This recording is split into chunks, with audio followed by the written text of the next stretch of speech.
आला आता पुरीवाल्याचा फोन. कुठं राजा पाहून गेले, फोन करतो म्हणे, केला असतं नाही अजून. तुला आलता? मला तर त्यानं तोंडावरच नाही म्हटलं.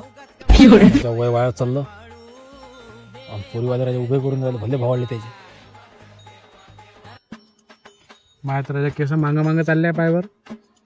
बापरे, इथं तर दाढी पिकून राहिली, तू केसाच घेऊन बसला. कारण त्या मामाची पोरगी असेल ना.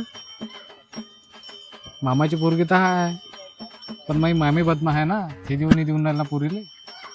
मामा तर माझ्याच फेवर मध्ये आहे. मामी मेली पाहिजे पटकन. अरे मरतही नाही. अरे पहिले लफडा असं ना ते. लफडं होतं ना. मग घरचे म्हणे इंटर कार्ड चालत नाही म्हणे. आता काय म्हणते? आता कोणती आण म्हणते. आपल्या विषयाचं कुत्र्याचं काम बरं आहे बे. लग्न नाही करावं लागे ना, फक्त नाही करावं लागे. नाही होत नाही बे तुमचं लग्न. कुत्रच मारून फेका.